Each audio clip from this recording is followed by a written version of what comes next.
Olá, estamos mais uma vez por aqui no Talvez Favela, que é um espaço de criatividade, dicas, instruções, aprendizados. Hoje eu estou recebendo aqui a nossa querida convidada, Jussiane Rios. Vou pedir primeiramente, Jussiane, que você se apresente.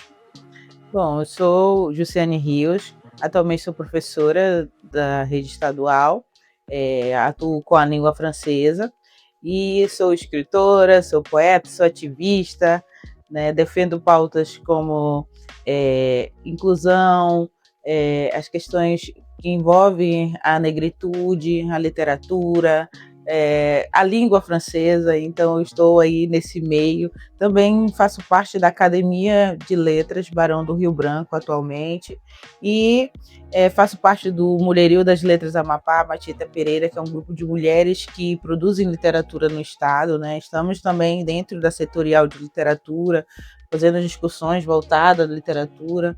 Atualmente eu contribuí para a criação da sala de literatura dentro do Museu dos Negros, eu vou colocar assim, né, que somos nós, nossa identidade, que é da prefeitura. Então, estive colaborando com essa construção desse espaço da literatura dentro do museu municipal. Então, assim, eu tenho essa trajetória e sou eterna estudante.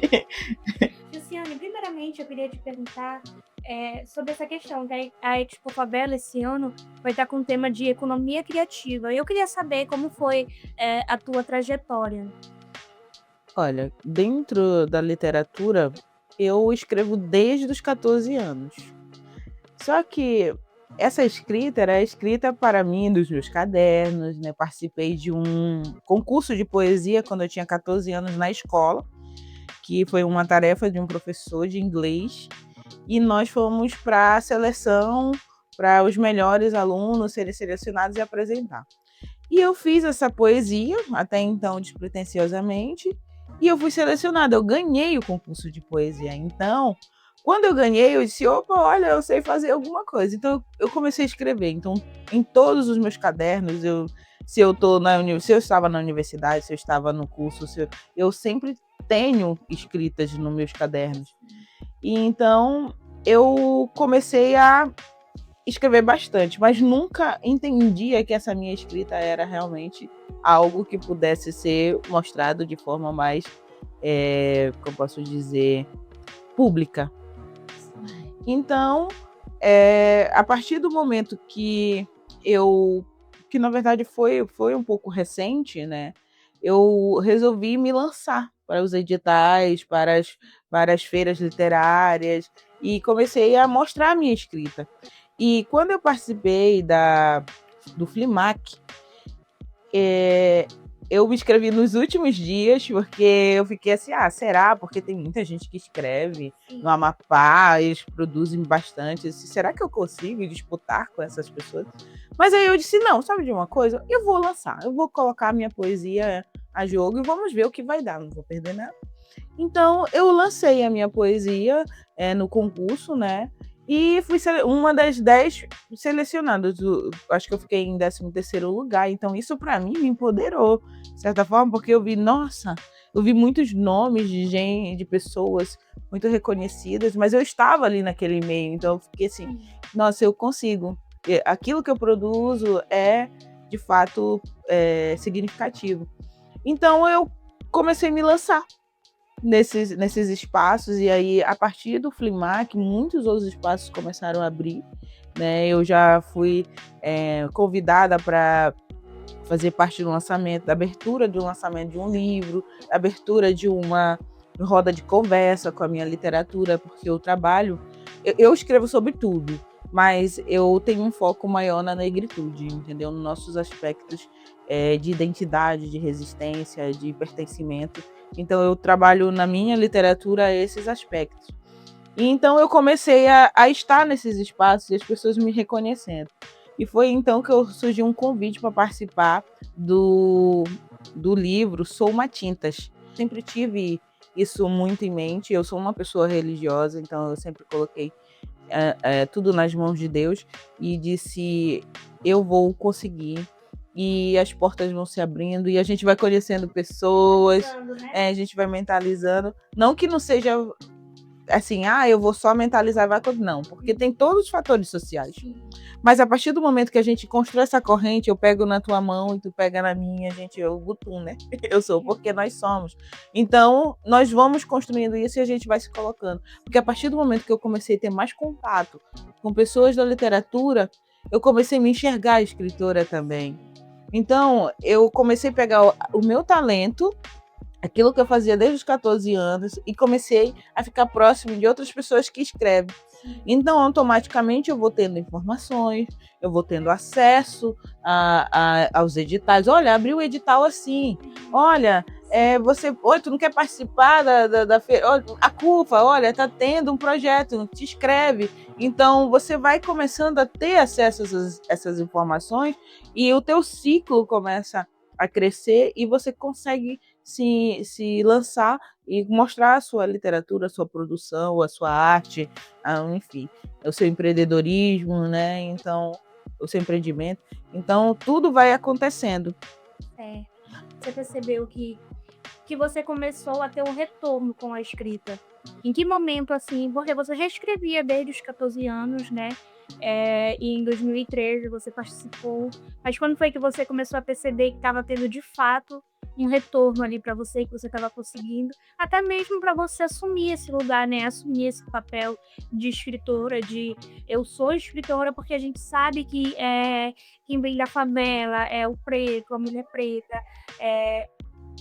e as pessoas que vêm da periferia mesmo têm essa dificuldade em assumir o seu lugar de fala, de se colocar nesses espaços, mesmo que você já escreva durante muito tempo, a gente ainda tem essa dificuldade, entra muito também nesse ponto da comparação, né? A gente se compara com o outro e a gente já acha que o nosso trabalho não é bom, que a gente não é bom o suficiente, mas também é meio psicológico, né? Estrutural, porque a gente vem de um lugar onde as coisas são naturalmente mais difíceis pra gente, então a gente não consegue se enxergar.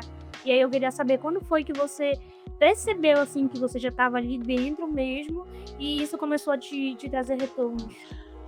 Olha, eu acredito que quando eu participei do Flimac, acho que foi o meu primeiro start, eu escrevo. Sabe assim, quando você quebra esse ciclo de não perceber a tua potencialidade. Quando eu me inscrevi no Flimac, eu estava desacreditada, mas quando eu fui selecionada, eu disse, eu escrevo, porque eu estou entre os 15 primeiros. Isso é muito significativo, porque aquilo que eu produzo, de fato, é algo que impacta, que transmite aquilo que eu quero realmente transmitir. E fui reconhecida. Depois disso, as portas começaram a se abrir, como eu te falei. Depois que você se lança, se você se coloca de fato, eu vou participar desses editais. Então é importante a gente ter acesso à comunicação, porque eu acredito que o nosso maior gargalo é a comunicação e estar nesses espaços. Então, a partir do momento que eu me coloquei nesses espaços, porque eu sempre fui a pessoa que assistia, eu sempre estava aqui embaixo, olhando as pessoas declamarem poesia, as pessoas, e achava aquilo maravilhoso. Eu dizia, eu queria saber fazer isso. Só que eu tinha esse receio, será que o que eu produzo é bacana? Então, foi a partir do Flimac e depois, quando eu disse assim, realmente eu faço parte da literatura, foi quando me convidaram para a Academia de Letras Barão do Rio Branco. Aí eu disse, realmente, eu sou escritora, né? Eu vou continuar. Exato. Mas isso se deu pelo contato com as pessoas. Eu sempre digo assim, de que forma nós, pessoas negras, nós conseguimos ter sucesso? Estando próximo de pessoas negras ou de outras pessoas que nos impulsionem. Sim.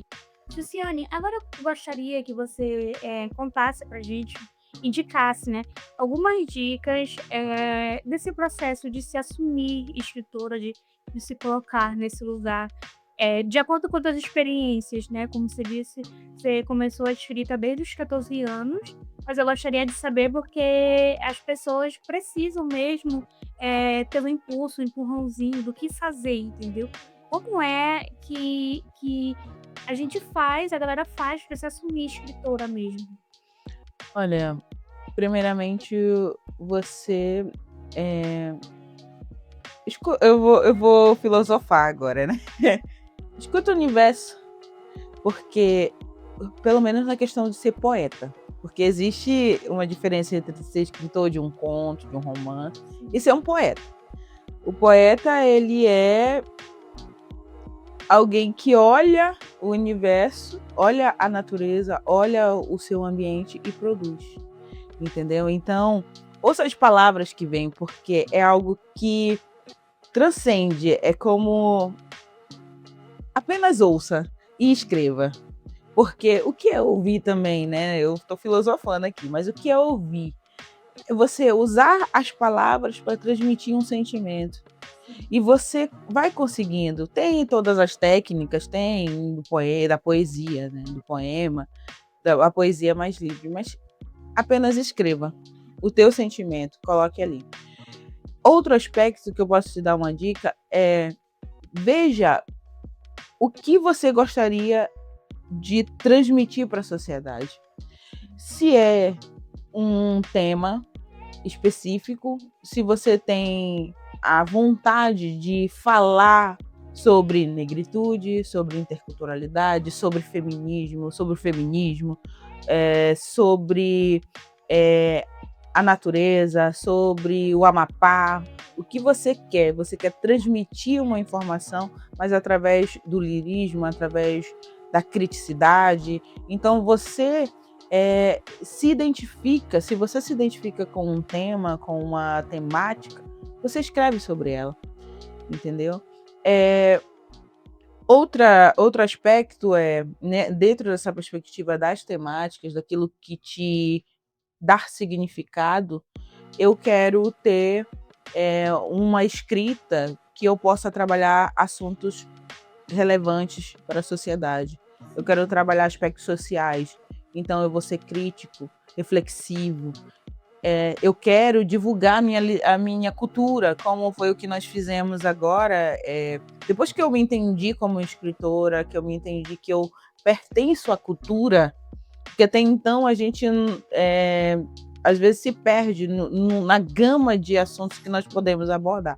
Mas a partir do momento que eu entendi que a minha literatura ela pode ser voz, ela pode trazer escrevivências, assim como a Evaristo fala, assim como a Carolina Maria de Jesus indicava que quando ela escrevia, ela imaginava estar num castelo, que ela era uma princesa. Então, todo esse imaginário, quando você identifica tudo isso e você se coloca para ser escritor e transmitir isso para alguém, você consegue construir muitas coisas, como foi o que nós construímos. Eu fui para a França indicar como nós, aqui no estado do Amapá, na região de fronteira entre Brasil e França, entre Guiana e Amapá, nós produzimos manifestações culturais. E de que forma a literatura ela contribui para que as manifestações culturais elas possam ser perpetuadas. Última perguntinha para a gente finalizar.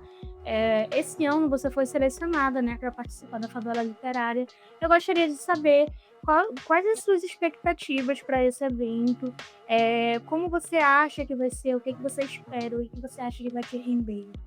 Primeiramente, eu agradeço, né, por todos vocês terem abraçado esse projeto, que eu acredito que é muito positivo para todos nós que somos negros, que estamos nessa construção da nossa identidade, da nossa resistência, né, e das nossas escrevivências, assim como o Evaristo fala. Então, eu acredito que esse espaço é um espaço de construção de identidade, de construção de potencialidades, porque são espaços como esse que a gente começa a visualizar outras mulheres, outros homens, outras pessoas com grandes potencialidades dentro desse recorte que nos fazem, que é o recorte racial, né, ou étnico-racial. Então, eu acredito que a Favela Literária esse ano vai ser magnífica, vai ser de uma potencialidade muito grande, porque tem pessoas que estão trabalhando, como vocês aqui, mas tem pessoas que estão contribuindo com a sua arte, com o seu empreendedorismo, com tudo que estão produzindo. E para a sociedade amapaense vai ser uma festa e, ao mesmo tempo, um legado que nós vamos deixar para que cada vez mais pessoas possam se empoderar e possam dizer que aquilo que eu produzo é bem feito, aquilo que eu produzo é potencialidade, é empreendedorismo de qualidade, porque muitas vezes as pessoas elas têm essa questão do subjugar, mas nós somos potencialidade. Nós viemos para cá, do Brasil, vou colocar, e para o estado do Amapá, retirados. Nós fomos retirados do nosso lugar de pertencimento. E a África é potencialidade, a África é cultura, a África é estudo, é ciência, é tecnologia. Então, nós estamos, eu acredito que a Favela Literária está trazendo de novo essa potencialidade que nós somos. E eu espero que, para mim, né, ela seja tão positiva quanto aquilo que eu já vejo, né? Vi favela literária na França, né? De certa forma, eu vi pessoas que produzem conteúdos e ciência e filosofia e estudos magníficos, e é sobre isso, é mostrar o que nós conseguimos produzir de qualidade. Ai, que bom. Jussiane, eu quero te agradecer por ter aceitado o nosso convite, por ter vindo aqui participar do nosso canal, dar dicas para as pessoas que vão participar esse ano. Quero te desejar boa sorte lá no evento, que tudo seja ótimo. E estamos muito gratos mesmo pela tua participação, por ter vindo aqui conversar com a gente, contar as suas experiências. Foi ótimo mesmo. Estamos muito gratos. Obrigada. Estamos aqui. Para finalizar, vou pedir para que vocês sigam o nosso canal no YouTube, ativem o sininho para ficar por dentro de todos os conteúdos que vão estar rolando por aqui. Bora? Mar acima, mar abaixo. Neste poema eu vou contar sobre a maior manifestação cultural e religiosa do Amapá. Ei, mana, deixa eu te falar. Sua origem na escravização sempre vai navegar. No navio negreiro ouvia-se o lamentar, corpos lançados ao mar, negros e negras a chorar. Mar acima, mar abaixo, ladainhas a ecoar. Eu sei. Esse recorte da história traz muita indignação. Negros capturados, desumanizados, despatriados de uma nação. Assim, meus ancestrais chegam a Mazagão e, ao contar suas vivências através de um ladrão, constrói um legado de resistência, fé e tradição que mareiam no córrego da religião. Por isso, no ciclo do mar abaixo, a murta vão balançar, o mastro vão levantar e, ao entoar dos tambores, os pés vão arrastar. Eita! É a maior expressão cultural do estado do Amapá. Jussiane Rios. Lindo!